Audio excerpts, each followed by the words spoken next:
नमस्कार दोस्तों, IITN पढ़ाई वाला यूट्यूब चैनल में आपका स्वागत है। आज की क्लास में प्रोबेबिलिटी डिस्कस करेंगे। प्रोबेबिलिटी स्टार्ट करने से पहले मैं ब्रीफली एक्सपेरिमेंट क्या होता है इसके बारे में डिस्कस करना चाहूँगा।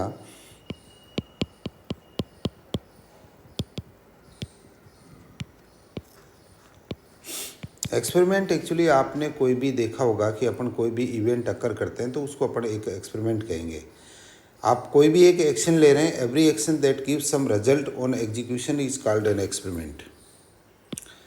Every event or every action which gives some result on execution is called an experiment। देखिए, एक्सपेरिमेंट दो टाइप का हो सकता है। आपने जो है एक्सपेरिमेंट जो है वो दो टाइप का हो सकता है आपके पास में। किस किस तरीके से ये दो इसके सेक्शन हो सकते हैं। पहला होता है deterministic experiment. Deterministic experiment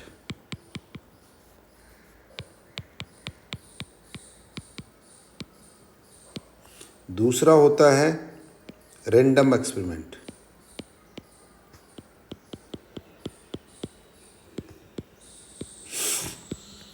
deterministic experiment क्या होता है, जैसे मान लीजिए मेरे को क्या करना है, 2 + 2 = 4 ऐड करना है। ये ऑलवेज 4 होगा, इट इज़ ऑलरेडी डिटरमाइंड। तो जिसका रिजल्ट फिक्स्ड होता है means the experiment in which same result is obtained for repetition of experiments in similar condition. मैं हमेशा 2 + 2 ऐड करूँगा, I will always get 4। But certain experiments होते हैं, जैसे मान लीजिए कि मैं एक कॉइन को जो है टॉस करता हूँ। टॉस ऑफ ए कॉइन के केस में मैं एक फर्स्ट बार अगर मैंने उसको टॉस किया तो हो सकता है कि आपको ये मिला कि हेड मिला। सेकंड टाइम जब मैं टॉस कर रहा हूँ तो हो सकता है कि आपको टेल मिल जाए। तो ऐसे केस में आपका जो है इवेंट को रिपीट करने से रिजल्ट चेंज हो सकता है। तो ऐसे एक्सपेरिमेंट्स को हम क्या कहेंगे, रैंडम एक्सपेरिमेंट्स कहेंगे। Experiments in which possibility of same result is unpredictable even if experiments are repeated in similar condition, that particular experiment is known as random experiment. तो इसके अंदर जो है एग्जाम्पल्स है आपका टॉस ऑफ कॉइन है, throwing dice है। ये ऐसे एक्सपेरिमेंट्स है जिनका रिजल्ट एवरी एक्सपेरिमेंट के केस में चेंज हो सकता है। तो एक्सपेरिमेंट आपके दो हो गए। देखिए, डिटर्मिनिस्टिक एक्सपेरिमेंट है, उसमें प्रोबेबिलिटी का कोई काम नहीं है क्योंकि result is fixed. And random experiments है, उसमें प्रोबेबिलिटी है कि मैंने एक बार कॉइन को जो है टॉस किया, आई विल गेट हेड और टेल। सेकेंड टाइम हो सकता है कि अगेन जो है टेल हेड की पॉसिबिलिटी है, आप एक्सप्लोर करोगे। तो this type of experiments are known as random experiments. तो probability is basically associated with the random experiments. तो ये यहाँ पे आप प्रोबेबिलिटी की बात करोगे। अब प्रोबेबिलिटी क्या होती है इसको समझने की कोशिश करते हैं, लेकिन उससे पहले हम एक छोटा सा कॉन्सेप्ट, दो छोटे छोटे कॉन्सेप्ट और समझने का पड़ेंगे। एक है सबसे पहला सैंपल स्पेस। देखिए, सैंपल स्पेस क्या होता है इसको थोड़ा समझते हैं, क्योंकि हम जब प्रोबेबिलिटी की बात करेंगे तब इन सभी का बड़ा वैल्यू रहेगा। मैंने क्या किया, एक कॉइन को टॉस किया, मेरे पास सेट ऑफ पॉसिबल रिजल्ट्स होंगे क्योंकि रैंडम एक्सपेरिमेंट है। तो सेट ऑफ पॉसिबल रिजल्ट्स है, उसको हम सैंपल स्पेस कहेंगे for that particular experiment. The set of all possible results of a random experiment is called the sample space. Sample space set of, लिख देते हैं इसको, set of all possible results of a random experiment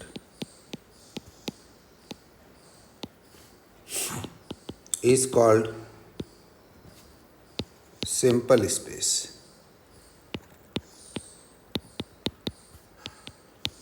sample space को हम symbol use करेंगे S.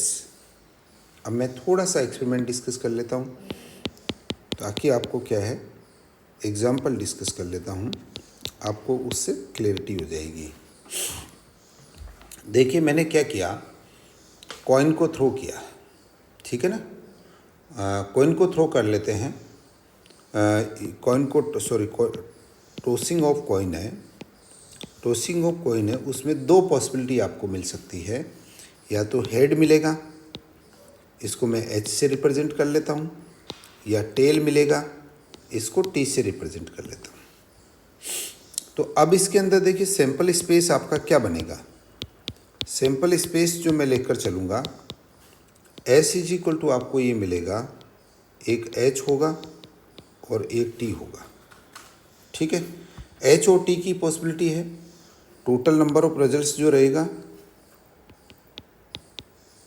Total number of results है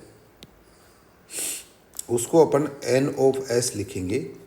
ये आपके पास दो है, सैंपल स्पेस के टोटल नंबर ऑफ रिजल्ट्स दो है, या तो हेड आएगा या टेल आएगा। नेक्स्ट एग्जांपल और चेक कर लीजिए। जैसे मान लीजिए डाइस को थ्रो करते हैं ना, आप डाइस को जब थ्रो कर रहे हो उस केस में आपको क्या मिलेगा। डाइस जो है वो सभी स्टूडेंट्स जानते होंगे, आपका जो है 6 डायमेंशन वो इस तरीके का एक होता है डाइस जो अपन यूज करते हैं। हर फेस 6 फेस से 6 फेस पे 1 2 6 लिखा हुआ होता है। तो इस केस के अंदर आपके पास क्या होगा, डाइस पे जो नंबर्स है 1 2 3 4 5 6 है, तो उसमें आपका सैंपल स्पेस एस लिख देता हूँ मैं डायरेक्टली। सैंपल स्पेस एस लिख देता हूँ। ये 1 2 3 4 5 6 रहेगा। इसका मतलब नंबर ऑफ सैंपल स्पेस कितना है, 6 है। ये आपके पॉसिबल रिजल्ट्स हैं, ये आप इसको ध्यान रखेंगे। पॉसिबल रिजल्ट्स और इवेंट जो है ये दो चीज़ आएगी जब हम क्या करेंगे प्रोबेबिलिटी डिफाइन करेंगे। तो मेरे हिसाब से अब आपको थोड़ा सा क्लैरिटी होगी। नहीं हुई है तो मैं एक और एग्जांपल डिस्कस कर लेता हूँ, क्योंकि ये फर्दर एग्जांपल सोल्व करने में हेल्प करेंगे। आप क्या करो, tossing of two coins together, बस एक साथ दो कोइन आप टॉस कर रहे हो, तो आपका सैंपल स्पेस किस तरीके से बनेगा ये थोड़ा सा देखने का बात है। देखिए एक कोइन क्या देगी आपको, एच कोमा टी देगी। दूसरी कोइन क्या देगी, वो अगेन एच कोमा टी देगी। आप क्या करें, दोनों को मल्टीप्लाई कर लें, आपको सैंपल स्पेस देखो, एच को एच से मल्टीप्लाई किया तो सैंपल स्पेस में एच कोमा एच मिला, एच मिला, हेड मिला। फिर आप क्या करें कि एच को टी से मल्टीप्लाई करें, हेड और टेल मिला। फिर क्या करें, टी को एच से मिलाई करें, टेल और हेड मिला, फिर आपको टेल और टेल मिला, राइट। इसमें दोनों कॉइन पे जो है हेड है, इसमें पहली पे हेड है दूसरी पे टेल है, इस पे दूसरी पे पहली पे टेल है दूसरी पे हेड है, इस पे दोनों पे टेल है। तो आपको टोटल पॉसिबल के रिजल्ट्स जो मिले, पॉसिबल आउटकम्स, वो आपके पास 4 है। ये ध्यान रखेंगे आप, ये यूज होंगे बाद में। नेक्स्ट हम डिस्कस कर रहे हैं इवेंट। देखिए इवेंट क्या होगा, मैं जब एक्सपेरिमेंट परफॉर्म कर रहा हूँ तो उसमें आपका जो है आउटपुट्स मिल रहे हैं, आउटपुट्स कई मल्टीपल आउटपुट्स मिल रहे हैं। टोटल पॉसिबल आउटपुट्स है उसको आपने सैंपल स्पेस कह दिया। अब सबसेट ऑफ सैंपल स्पेस है वो आपके लिए इवेंट होगी। For any experiment every subset or element of it sample space is called an event, ठीक है। Every subset or element of sample space is called an event.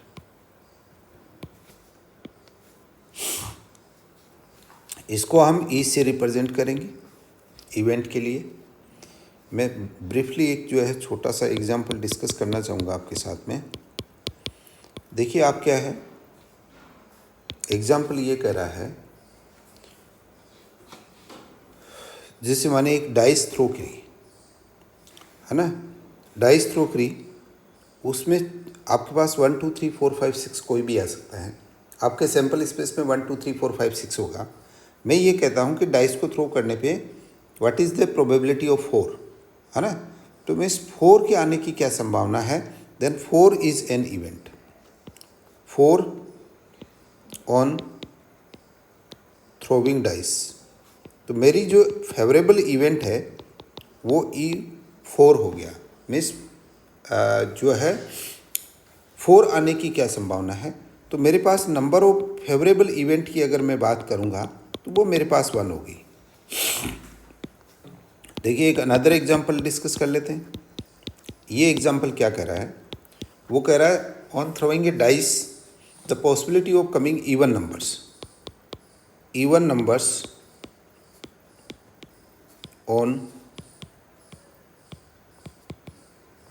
Throwing dice. Even number हमें कितने मिलेंगे ये हम थोड़ा देखना चाह रहे हैं। तो देखिए मेरे पास क्या है, 1 2 3 4 5 6 है। तो मेरी जो इवेंट है वो आपको क्या देगी, जो फेवरेबल आउटकम्स है इस इवेंट में 2 हो सकता है, 4 हो सकता है, 6 हो सकता है, ये इवन नंबर है। इसका मतलब मेरे पास जो फेवरेबल नंबर ऑफ इवेंट्स है वो 3 होगी।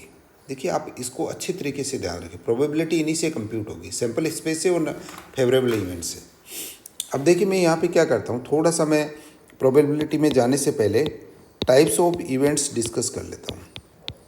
टाइप्स ऑफ इवेंट्स,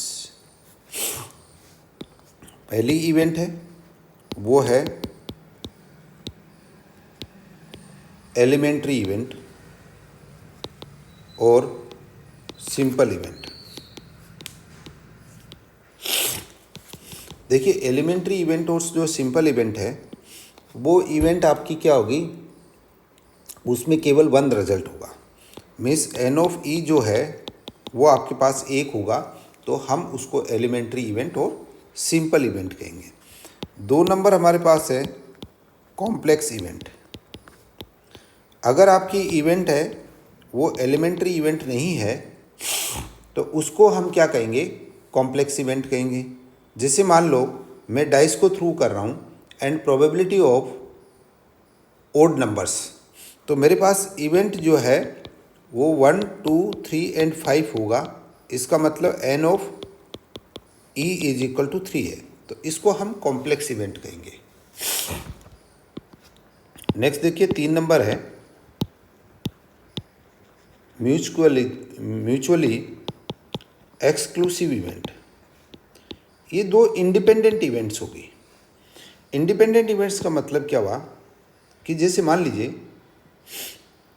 आपका कोई एक क्रिकेटर है, वो सेंचुरी लगाता है, और एक स्टूडेंट है वो किसी मान लीजिए आरबीआई के एग्ज़ाम में एग्ज़ाम पास करता है। तो क्रिकेटर सेंचुरी लगाना और किसी स्टूडेंट का आरबीआई के एग्ज़ाम में एग्ज़ाम पास करना आर म्यूचुअली एक्सक्लूसिव इवेंट्स है। इनमें किसी तरीके का कोई रिलेशन नहीं है, लेकिन क्रिकेटर का सेंचुरी लगाना और उसकी टीम का विनिंग होना ये म्यूचुअली एक्सक्लूसिव इवेंट नहीं है, ये एक एग्जॉस्टिव इवेंट है। क्योंकि सेंचुरी लगाने का मतलब ज़्यादा रन बनाए और वो उसकी टीम को सक्सेस दिलाने में सपोर्ट कर रहा है। Therefore these are not the mutually exclusive events. तो मेरे हिसाब से आपको समझ में आ गया होगा, 2 सेपरेट इवेंट्स हो रही है जिसका आपस में कोई रिलेशन नहीं है, वो म्यूचुअली एक्सक्लूसिव इवेंट्स कहलाएगी। इसको मैं थोड़ा सा लिख देता हूँ, that will be a better for understanding of the students. 2 events are called mutually exclusive event if the occurrence of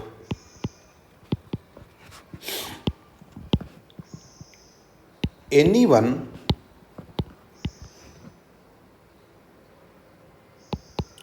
of them is unrelated to the occurrence of other event. इसको हम म्यूचुअली एक्सक्लूसिव इवेंट कहेंगे। देखिए ये fourth one काफ़ी important है probability के point of view से। Complementary event. Complementary event क्या होता है? पहली बात तो कॉम्प्लीमेंट्री इवेंट का जो सिंबल हम काम में लेंगे वो होगा इधर ई डेस और ई कॉम्प्लीमेंट, ऐसे लिखते हैं इसको। कॉम्प्लीमेंट्री इवेंट का मतलब ये है कि अगर कोई एक इवेंट हो रही है तो दूसरी नहीं होने वाली जो प्रोबेबिलिटी है उसकी बात करेंगे। जैसे मैं आपको एक छोटा सा एग्जांपल लेके बात कर रहा हूँ। जैसे एग्जांपल है राइट कि प्रोबेबिलिटी आपको एग्जांपल में ये कहा गया, डाइस आप थ्रो कर रहे हैं, डाइस थ्रोविंग है, इवेंट आपको दे रखी है probability of coming even number, ये आपकी इवेंट है। Probability of coming even number right. तो इसके अंदर क्या होगा कि मैं जो है कॉम्प्लीमेंट्री इवेंट डालना चाहता हूँ, तो ए डेज, तो इवन नंबर आ रहे हैं, मेस 2 4 6 आ रहे हैं, तो इवन नंबर के नहीं आने की जो प्रोबेबिलिटी है उसको हम कॉम्प्लीमेंट्री इवेंट कहेंगे। वो आपका 1 3 5 हो गया, मीन्स ओड नंबर्स हो गए, क्योंकि सैम्पल इसमें टोटल नंबर कितने हैं जो अपन पहले डिस्कस करते हुए आ रहे हैं, s is equal to 1 2 3 4 5 and 6 है। तो आपका क्या है कि प्रोबेबिलिटी ऑफ इवन नंबर है 2 4 6 इसमें आएगा, तो इसकी कॉम्प्लीमेंट्री इवेंट में क्या आएगा? कॉम्प्लीमेंट्री इवेंट के अंदर एक्चुअली 1 3 और 5 आ जाएगा। अगर अनदर नंबर्स भी होते तो वो भी कॉम्प्लीमेंट्री इवेंट में शामिल होते हैं। नेक्स्ट देखिए, प्रोबेबिलिटी ऑफ एन इवेंट। किसी इवेंट की प्रोबेबिलिटी क्या है? देखिए प्रोबेबिलिटी किसी भी इवेंट को हम डिफाइन करेंगे P ऑफ E, इवेंट की प्रोबेबिलिटी ले रहे हैं, इसलिए मैं बार बार स्ट्रेस कर रहा था इवेंट और सैंपल स्पेस को आप समझ लें। Probability of an event states that the possibility of occurrence of that event, how it is calculated, it is the ratio of number of favourable outcomes, favorable outcomes upon number of possible outcomes.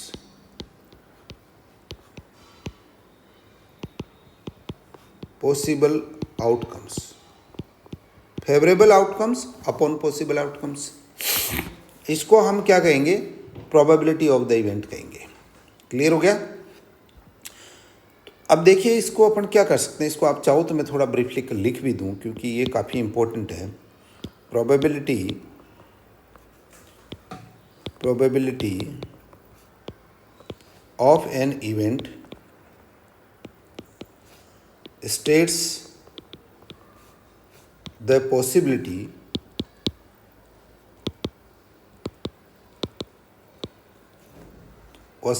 Of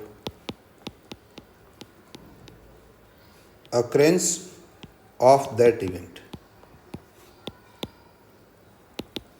occurrence of that event। अब देखिए इसमें जो है एक example discuss कर लेते हैं, how you will calculate the probability. देखिए इसमें यूं करा है, what is the probability of coming head on tossing a coin, what is probability of coming head on tossing a coin। देखिए अब मुझे क्या करना है, मैं कॉइन टॉस कर रहा हूँ, मैं सभी संभावना तलाशूंगा। मेरा सैंपल स्पेस देखिए क्या है, आइदर हेड आएगा और टेल आएगा। इसका मतलब नंबर ऑफ एस मेरे पास 2 है और वो कह रहा है कि what is the possibility of coming A head on a coin.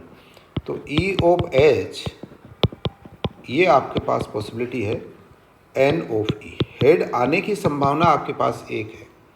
तो आपकी प्रोबेबिलिटी ऑफ e है, प्रोबेबिलिटी ऑफ e होगा n of e upon n of s। देखिए इसीलिए मैं आपको बार बार स्ट्रेस कर रहा था n ऑफ s और n ऑफ e, इसको ध्यान दें आप। ये 1 है, ये 2 है, तो प्रोबेबिलिटी 1/2 होगी। देखिए एक अनदर एग्जांपल फिर डिस्कस करने की कोशिश करते हैं कि आप किस तरीके से जो है ये आपको सपोर्ट करता है। What is the probability of coming odd number on throwing a dice? Probability of coming odd number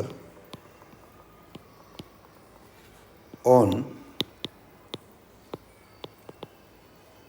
throwing a dice। Solution देखिए, s इज इक्वल टू 1 2 3 4 5 6, ये मेरे पास n of s is equal to 6 हो गया। Favourable events है 1 3 5 है, it implies that n of e is equal to 3 हो गया। देन प्रोबेबिलिटी ऑफ इवेंट क्या होगी? n of e upon n of s, 3/6 1/2। It should be very clear कि आपको जो इसके अंदर आप पैरामीटर यूज़ कर रहे हैं वो number of favourable event and number of total event use कर रहे हैं। What is the favourable event, what is the total number of events or what is the sample space does not matter, but what are the numbers in sample space and what are the favorable numbers in the event are important to compute the probability. Means n of e and n of s are important factors. So while solving a problem you have to find out n of e and n of s to find out the probability. अब देखिए यहाँ पे मैं एक बहुत important point भी थोड़ा discuss करना चाहूँगा कि एक इम्पॉर्टेंट नोट लेता हूँ, राइट। अब आप देखें, इसी एग्जांपल से समझने की कोशिश करते हैं। आपकी इवेंट ये कहती है कि ओड नंबर बताइए, तो रेस्ट ऑफ द नंबर क्या हो गया? जो भी बैलेंस बचा होगा वो आपकी क्या होगी? कॉम्प्लीमेंट्री इवेंट होगी। तो प्रोबेबिलिटी ऑफ कॉम्प्लीमेंट्री इवेंट क्या होगी? प्रोबेबिलिटी ऑफ कॉम्प्लीमेंट्री इवेंट होगी आपकी, तो वो भी एन ऑफ ई, क्योंकि 6 में से 3 तो आपके फेवरेबल है, तो 3 क्या हो गया? Are not favourable. तो एन ऑफ ई बार भी क्या होगा? 3 होगा। तो एन ऑफ ई बार की प्रोबेबिलिटी क्या होगी? वो भी 1/2 होगी। तो probability of E plus probability of e complement मेरे हिसाब से 1/2 प्लस 1/2 इज इक्वल टू 1 हो गया। तो किसी भी एक्सपेरिमेंट के अंदर sum of probability of happening a special event and not happening of that event is always 1, right. ये मैं लिख रहा हूं, द सम ऑफ probability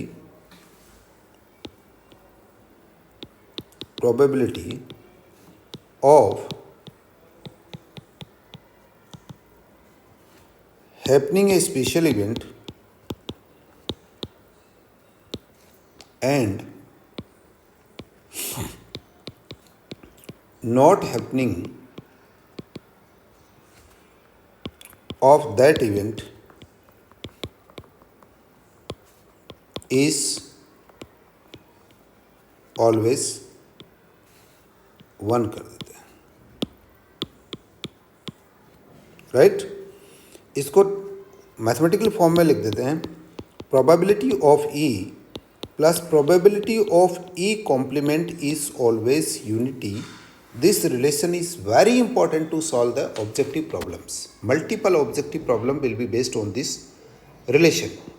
तो अब देखिए मैं एक एग्जांपल ले ही लेता हूँ। एग्जांपल ये है, वो कह रहा what is the probability of not coming of 5 in A dice throwing. What is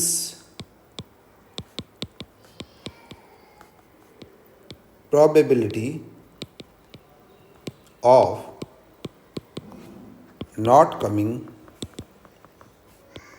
5 in A dice throwing.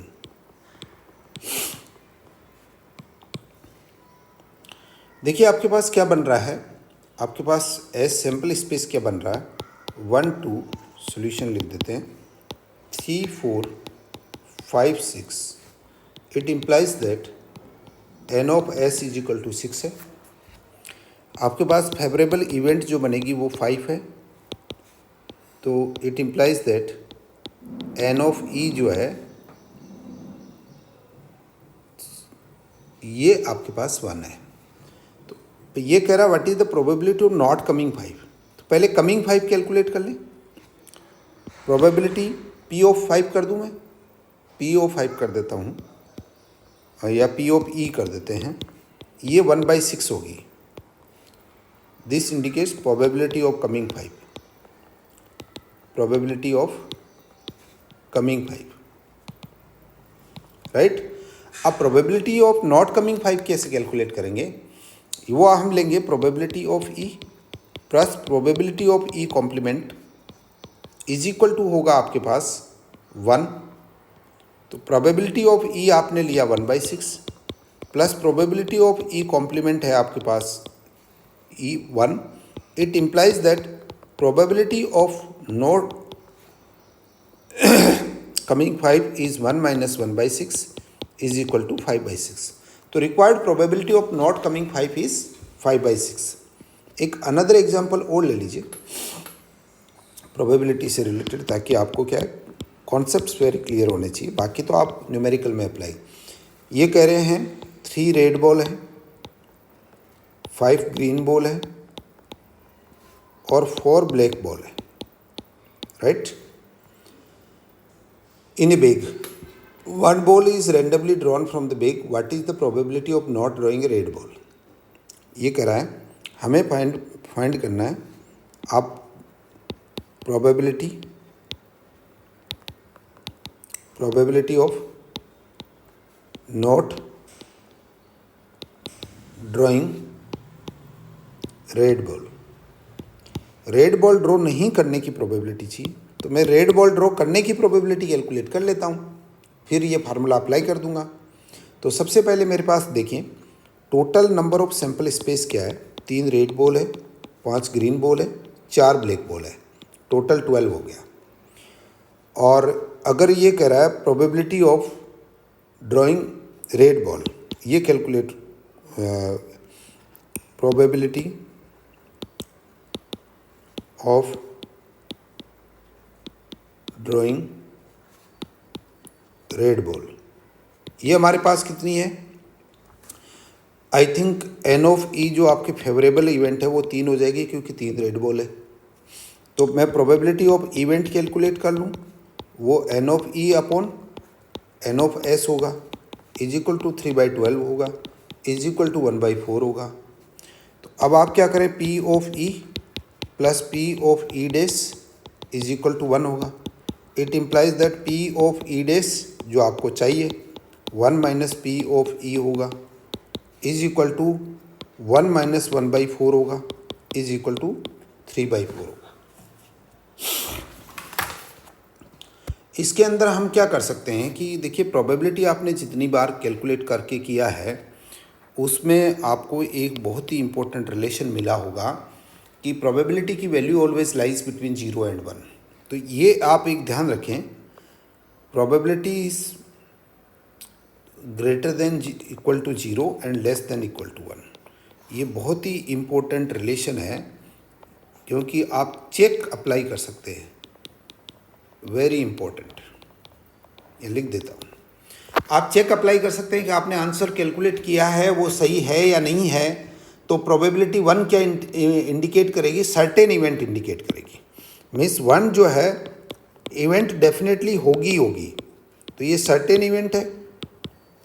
और आपको जो है 0 है इम्पॉसिबल इवेंट को रिप्रेजेंट करेगा। इम्पॉसिबल इवेंट मीन्स ये इवेंट होगी नहीं, इम्पॉसिबल इवेंट। ये सर्टेन इवेंट होगी, ये इम्पॉसिबल इवेंट होगी। अब देखिए एक एग्जांपल डिस्कस कर लेते हैं। एग्जांपल ये है, तो इसको थोड़ा समझ लें। 2 रेड बॉल है इन ए बैग, उसमें से आप क्या कर रहे हो, 1 बॉल ड्रॉ कर रहे हो, राइट। अब हम ये सवाल आपसे पूछा जा रहा है,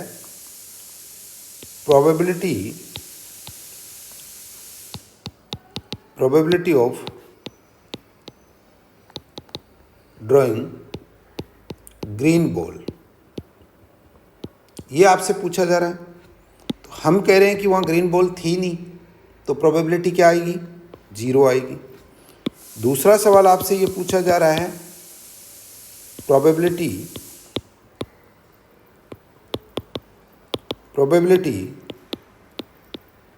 ऑफ ड्राइंग रेड बॉल। यहाँ पे रेड बॉल है ही है, इसका मतलब वो ड्रॉ होगी, तो probability of drawing the red ball is 1। इस तरीके से आप जो है उसको कंप्यूट कर सकते हैं। देखिए सेकंड इंपॉर्टेंट पॉइंट जो है वो फिर लिख रहा हूँ मैं। आपके पास कोई आपने एक्सपेरिमेंट परफॉर्म किया, तो उसमें सभी इवेंट्स की प्रोबेबिलिटी का अगर मैं समेशन कैलकुलेट करता हूँ तो वो हमेशा मन आएगा। In an experiment the sum of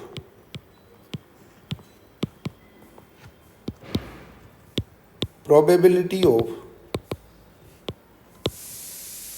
all initial event is 1। देखिए एग्जाम्पल ले लो,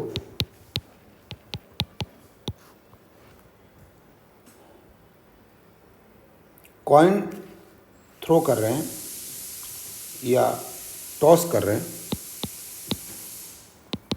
टॉसिंग ए कॉइन, उसके अंदर देखिए प्रोबेबिलिटी आपको क्या क्या मिलेगी। प्रोबेबिलिटी ऑफ हेड थी प्लस प्रोबेबिलिटी ऑफ टेल थी, ये 1 होगा। अनदर एग्जाम्पल देख लीजिए। अनदर एग्जाम्पल ये कहता है कि आप डाइस थ्रो कर रहे हो, डाइस थ्रो कर लिया, डाइस थ्रो करने में प्रोबेबिलिटी 1 है आने की है, प्रोबेबिलिटी 2 आने की है, प्रोबेबिलिटी 3 आने की है, प्रोबेबिलिटी 4 आने की है, प्रोबेबिलिटी 5 आने की है, प्लस प्रोबेबिलिटी 6 आने की है। इन सब का समेशन हमेशा 1 होगा। तो मेरे हिसाब से आपको जो है थोड़ा सा क्लियर हो गया होगा कि किस तरीके से अपन जो है इसके अंदर आगे बढ़ सकते हैं।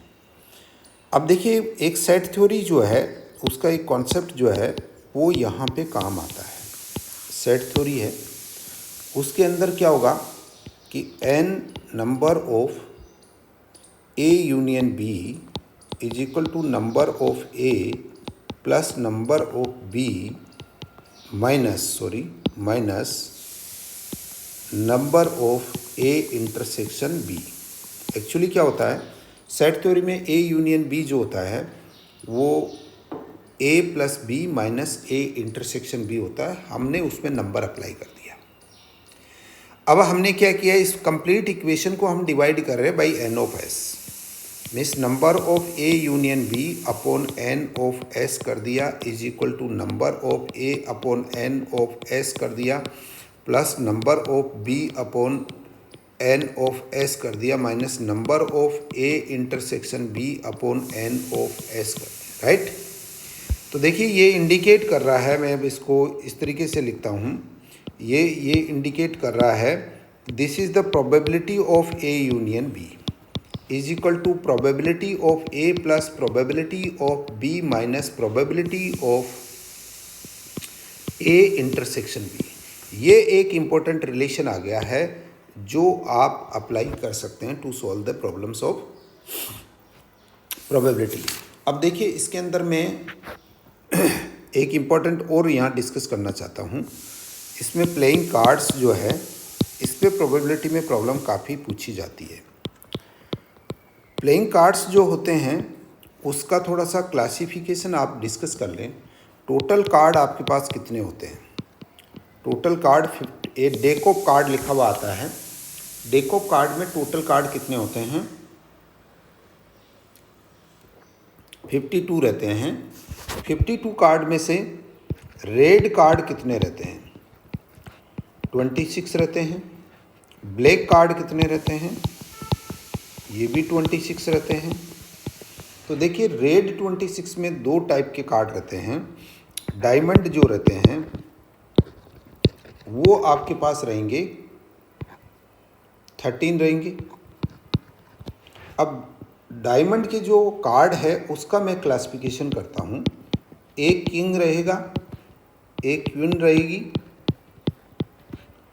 एक एस वो जेक रहेगा, एक एस रहेगा और नंबर 2 to 10 रहेंगे। ये कार्ड्स रहेंगे। सिमिलरली हर्ट्स में भी सिमिलर प्रोसेस रहेगा। 13 टोटल कार्ड होंगे, उसमें भी 1 किंग होगा, 1 क्वीन होगी, 1 जेक होगा, 1 एस होगा और नंबर 2 to 10 होगा। ये सेम रहेगा सभी के अंदर, जो सब कैटेगरीज आपकी आ रही है। नेक्स्ट देखिए, स्पेड होगा, स्पेड का कलर ब्लैक होगा, ये रेड कलर वाले हैं आपके। डायमंड रेड होगा, हर्ट्स भी रेड होंगे। और इसके अंदर जो है 13 है, इसमें भी आपका क्या रहेगा, 1 किंग है, 1 क्वीन है, 1 जेक है, 1 एस है और नंबर 2 to 10 है। नेक्स्ट लास्ट वन है क्लब्स जेक है, इसमें भी 13 नंबर है। क्लासिफिकेशन देख लिए, 1 किंग है, 1 क्वीन है,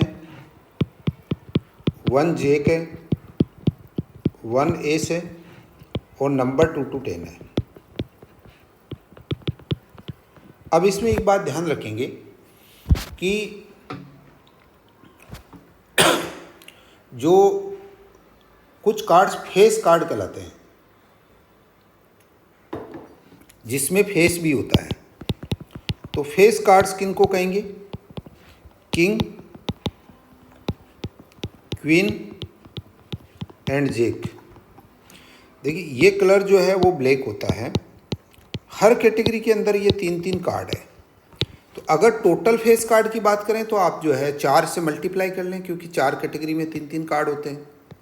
तो अकॉर्डिंगली जो भी कॉम्बिनेशन आपको प्रॉब्लम में पूछा जा रहा है आप उसको बना लें। मैंने आपको डिटेल डिस्क्रिप्शन बता दिया है कि किस किस तरीके से आपको जो है इसके अंदर लेकर चलना है, वो डिटेल मैंने आपको बता दी है। उस डिटेल के अकॉर्डिंग आप जो है प्रॉब्लम सोल्व करें। मैं एक लास्ट इंपॉर्टेंट लाइन और लिखना चाह रहा हूँ कि देखिए इसके अंदर 2 इंपॉर्टेंट पार्ट है। प्रोबेबिलिटी ऑफ E1 और E2 ये भी पूछा जाता है। इसको हम प्रोबेबिलिटी ऑफ E1 कहेंगे प्लस प्रोबेबिलिटी ऑफ E2 कहेंगे। सेकंड पार्ट जो रहता है जिस पे सवाल पूछे जाते हैं वो probability of E1 and E2 रहता है। इसको हम कहते हैं probability of E1 into probability of E2 हो जाता है। ये काफ़ी इंपॉर्टेंट रिलेशन है। अब देखिए हम कुछ एग्जाम्पल्स डिस्कस करेंगे 1 by 1। कोशिश करेंगे सभी एस्पेक्ट्स को कवर कर लें। देखिए पहला एग्जाम्पल है, if a dice is thrown then what is the probability of coming odd number. Dice आपने थ्रो की तो अभी अपन डिस्कस करते आए थे कि n ऑफ s इसके अंदर क्या रहेगा, डाइस थ्रो करने पे n ऑफ s 6 रहेगा। यहाँ आपकी इवेंट जो है n ऑफ, पहले तो इवेंट देख लेते हैं, इवेंट हमारे पास क्या क्या लेके आ रही है। Probability of coming odd number, तो कमिंग 1, 3 एंड 5 ये रहेगा। इसका मतलब मैं सॉल्यूशन फाइंड आउट कर लेता हूँ। सॉल्यूशन मेरे पास n ऑफ e जो है वो 3 है, तो प्रोबेबिलिटी ऑफ इवेंट e होगी, n ऑफ e होगी अपॉन n ऑफ s होगा, इज इक्वल टू 3/6 है, 1/2 प्रोबेबिलिटी है, राइट। ये आपके पास 1/2 प्रोबेबिलिटी आपने कंप्यूट कर ली। नेक्स्ट एग्जांपल देखिए। नेक्स्ट एग्जांपल ये कह रहा है कि if a dice is thrown then what is the probability of coming more than 2। देखिए डाइस थ्रो कर रहे हैं तो n ऑफ s आपके लिए 6 रहेगा। नेक्स्ट आपको फेवरेबल इवेंट जो है वो ये कह रहा है कि probability of coming more than 2। It means 2 is not included. More than 2 में क्या क्या है, 3 होगा, 4 होगा, 5 होगा एंड 6 होगा। इसका मतलब क्या हुआ कि मैं इसको सॉल्व कर रहा हूँ। एन ऑफ ई मेरे पास कितना है, 4 है, एन ऑफ एस मेरे पास 6 है, तो प्रोबेबिलिटी ऑफ इवेंट ई क्या होगी, 4/6 होगी, ये 2/3 होगी। इस तरीके से आप जो प्रॉब्लम दे रखी है उसको अच्छी तरीके से एनालिसिस करें और एन ऑफ ई और एन ऑफ एस कंप्यूट करें। नेक्स्ट एग्जाम्पल देखिए, if 2 coins are thrown together then what is the probability of not coming 2 tails together। देखिए 2 कोइन एक साथ की है तो आपका स्पेस जो बनेगा वो H of T comma into H comma T हो गया। आप दोनों को मल्टीप्लाई कर ली, ये पहले भी अपन ने डिस्कस किया है, H H comma H T comma T H comma T T. इसका मतलब हमारे पास एन ऑफ एस कितना मिला, एन ऑफ एस 4 मिल गया। अब प्रोबेबिलिटी क्या पूछी जा रही है, what is the probability of not coming 2 tails together. देखिए 2 टेल एक साथ नहीं आनी चाहिए, ये प्रोबेबिलिटी हमारे से पूछी जा रही है। 2 टेल एक साथ नहीं आनी चाहिए, ये प्रोबेबिलिटी हमारे से पूछी जा रही है। तो एक काम करें, अपन ये कैलकुलेट कर ले कि 2 टेल एक साथ आने की प्रोबेबिलिटी क्या है, या हम यहाँ डायरेक्टली भी सोल्व कर सकते हैं। हमारे पास इवेंट डायरेक्टली गिवन है, यहाँ पे देख 2 टेल एक साथ आने की ये केवल एक इवेंट है और बाकी 2 इवेंट है। तो एक काम करते हैं, इसको डायरेक्टली उसी फॉर्म में ले आते हैं, नॉट कमिंग 2 टेल्स टुगेदर। तो इस इवेंट के फेवरेबल आपके पास 3 है, तो प्रोबेबिलिटी आपकी रिक्वायर्ड है इवेंट की वो 3/4 हो जाएगी। इस तरीके से आप जो है इन प्रॉब्लम्स को सॉल्व करें। अब देखिए एक प्रॉब्लम और सॉल्व करता हूं। Example, Ram participate in a district level race, probability of his winning race is 2/16। Then what is the probability of his losing race. देखिए अब आप क्या करेंगे, लॉसिंग रेस की प्रोबेबिलिटी क्या है, इसका कॉम्प्लीमेंट हो गया, तो probability of E plus probability of e complement is always 1। तो 2/16 plus probability of e complement is equal to 1। It implies that probability of e complement is equal to 1 - 2/16। तो ये आप सॉल्व कर लीजिए, 16 - 2 14/16 होगी, ये प्रोबेबिलिटी ऑफ लूजिंग द वो आ गई। इसको सॉल्व कर सकते हैं आप, 7/8 हो जाएगा, वाट एवर में भी द आंसर, आप इसको चेक कर सकते हैं। नेक्स्ट देखिए, एक एग्जाम्पल और डिस्कस करूंगा मैं। एग्जाम्पल ये कह रहे हैं कि देयर आर 5 ब्लू बॉल्स है और 5 ग्रीन बॉल्स हैं एंड 5 ही ब्लैक बॉल्स है in a box. Now Anand is drawing one ball from the box randomly. What is the probability that the drawn box is not black? देखिए not black को solve करने के 2 तरीके, black आने का क्या probability, फिर ये ऊपर वाला फार्मूला लगा दो। तो आप क्या करोगे कि उस तरीके से जो है उस इवेंट को सॉल्व कर लोगे, और या आप उसके फेवरेबल कैलकुलेट कर लो कि नॉट ब्लैक का मतलब ये हो गया आपका 5 + 5 10 हो गया। तो मैं डायरेक्ट रिक्वायर्ड प्रोबेबिलिटी लिख रहा हूँ, प्रोबेबिलिटी ऑफ द इवेंट, मैं इसको वो फार्मूला नहीं लगा रहा हूँ, 10/15 होगा, तो ये 2/3 प्रोबेबिलिटी होगी आपकी।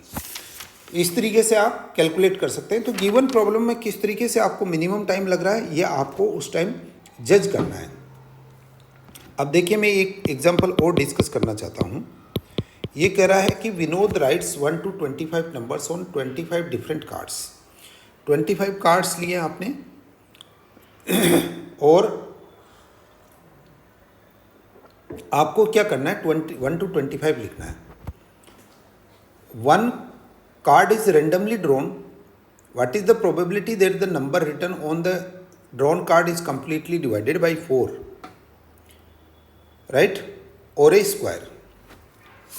तो देखिए इसको आप या तो वो 4 से क्या हो आपका डिविजिबल हो या स्क्वायर हो। तो यहाँ पे 2 इवेंट हो गई, 1 to 25 लिखा हुआ है। अब देखिए मैं इसको सॉल्व करने की कोशिश करता हूँ कि इसमें आपका n ऑफ s तो 25 हो गया, इसमें तो मेरे हिसाब से कहीं कोई डाउट नहीं है। तो पहली इवेंट आपकी क्या कर रही है कि डिविजिबल बाई 4 नंबर ले आते हैं, तो 4, 8, 12, 16, 20 एंड 24 होगा, राइट। तो n ऑफ इवन जो है वो हमारे पास 5 हो गया, नहीं सॉरी 5 नहीं हुआ, नॉट 5, थोड़ा रिकाउंट कर लें, 1 2 3 सॉरी 1 2 3 4 5 एंड 6 हो गया। n ऑफ इवन जो है वो हमारे पास 6 आ चुका है। सेकंड हमारे पास जो है E2 ले लेते हैं। E2 क्या कह रहा है कि भाई हमारे पास जो नंबर्स है वो स्क्वायर है, तो 1 is also square of 1, 4 is square of 2, 9 is square of 3, 16 is square of 4 and 25 is square of 5। तो n ऑफ E2 मेरे पास कितना है, n ऑफ E2 मेरे पास 5 है, राइट। अब मुझे क्या करना है कि मैंने एक फार्मूला लास्ट में आपको लिखाया था, मैं आपको वापस रिकेप करवा देता हूँ। ये फार्मूला यहाँ पे है, देखिए प्रोबेबिलिटी ऑफ E1 और E2 is equal to probability of E1 plus probability of E2। Probability of E1 and E2 is equal to probability of E1 into probability of E2। तो देखिए यहाँ पर प्रोबेबिलिटी ऑफ E1 और E2 का formula अपन apply करते हैं, क्योंकि दो डिफरेंट इवेंट्स बात थी। प्रोबेबिलिटी ऑफ E1 और E2 is equal to probability of E1 plus probability of E2। देखिए E1 की प्रोबेबिलिटी क्या है, 6/25 है, सेकंड की प्रोबेबिलिटी क्या है, 5/25 है, तो ये क्या हो जाएगा 11/25 आपका रिक्वायर्ड आंसर आ गया। क्लियर हो गया। अब देखिए मैं एक प्रॉब्लम और सोल्व कर लेता हूँ। एग्जाम्पल लेते हैं, there are 3, 4, 5 and 6 balls of red. देखिए 3 रेड बॉल्स है, 4 आपके पास ग्रीन बॉल्स है, 5 आपके पास येलो है, 6 आपके पास ब्लैक कलर है। अब क्या करा है, a ball from the bag is drawn, then what is the probability that ball is either green. देखो प्रोबेबिलिटी किसकी चाह रहे हैं, आइदर ग्रीन बॉल है और क्या हो, रेड बॉल हो। इसकी प्रोबेबिलिटी चाहिए हमें। इसकी प्रोबेबिलिटी के लिए हम क्या कर रहे हैं, इसका सॉल्यूशन फाइंड आउट करने की कोशिश कर रहे हैं। देखिए इसको थोड़ा समझो, यहाँ पे क्या 2 इवेंट होगी। तो पहले तो n ऑफ s ले लें, सबको काउंट कर लें मेरे हिसाब से, 3, 4, 7, 7, 5 कितना हो गया आपके पास, 7 एंड 5 कितना होगा 12, 12 एंड 6 टोटल 18 हो गया, राइट। अब पहला लेते हैं probability of green. Probability of green, favourable event for green 4, favourable event for red E2 ले लेते हैं, वो आपके पास 3 है। अब ये चाह रहे हैं प्रोबेबिलिटी ऑफ E1 और E2 चाह रहे हैं आप, तो इसका मतलब probability of E1 plus probability of E2 होगा, तो ये आपका 4/18 होगा, प्लस क्या होगा 3/18 होगा, तो ये 7/18 रिक्वायर्ड आंसर रहेगा। इस तरीके से आप क्या कर सकते हैं कि प्रॉब्लम्स को सॉल्व कर सकते हैं, डिफरेंट टाइप्स की जो प्रॉब्लम्स आपको गिवन है। एक क्लास प्रॉब्लम मैं और सॉल्व करने की कोशिश करता हूँ। एग्जाम्पल ले लीजिए, ये कह रहा है कि एक क्लास में 30% स्टूडेंट रीड इंग्लिश है एंड 20% स्टूडेंट रीड हिंदी है, ये हिंदी रीड कर सकते हैं। 10% स्टूडेंट है read both, Hindi and English both read कर सकते हैं। अब आपको चाहिए probability that the selected students read either Hindi और इंग्लिश। प्रोबेबिलिटी ऑफ हिंदी और इंग्लिश, इसकी प्रोबेबिलिटी चाहिए। तो मेरे हिसाब से अब आप क्या कर सकते हैं, इसको देखिए सॉल्यूशन लेते हैं। प्रोबेबिलिटी ऑफ इंग्लिश ले लेता हूँ मैं, वो आपके पास 100 स्टूडेंट मान लें आप क्लास में, तो 30/100 है परसेंटेज के टर्म्स में। अब प्रोबेबिलिटी ऑफ हिंदी चाहिए मुझे, वो मेरे हिसाब से 20/100 हो जाएगा। तो इसको 10 कैंसिल आउट, 3/10 हो गया। ये 1/5 ले लेते हैं। इसको दूसरे तरीके से सोल्व कर रहे हैं। अब देखिए प्रोबेबिलिटी ऑफ इंग्लिश और हिंदी, इसका मतलब हुआ probability of E intersection H हो गया, वो हमारे पास 1/10 है।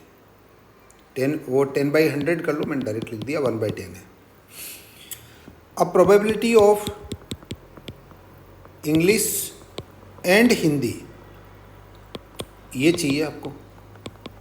इसका मतलब you need probability of E union H चाहिए, ये आपको चाहिए। तो मेरे हिसाब से probability of E union H is equal to probability of E plus probability of H minus probability of E intersection H. तो यहाँ पे 3 इंग्लिश की प्रोबेबिलिटी क्या है, 3/10 है, प्लस 1/5 है, माइनस 1/10 है। इसको अगर आप सोल्व करेंगे तो ये 4/10 हो जाएगा, इज इक्वल टू 2/5 हो जाएगा। तो जो बेसिक कॉन्सेप्ट्स अपन ने डिस्कस किए हैं उनके सभी प्रॉब्लम्स मैंने आपको सॉल्व करवा दी है। और IITN पढ़ाई वाला यूट्यूब चैनल कंटिन्यूसली आपके लिए अपडेट्स लेकर आ रहा है। तो आप IITN पढ़ाई वाला यूट्यूब चैनल को सब्सक्राइब कर लीजिए और इस वीडियो से ज़्यादा शेयर करिए। Thank you so much.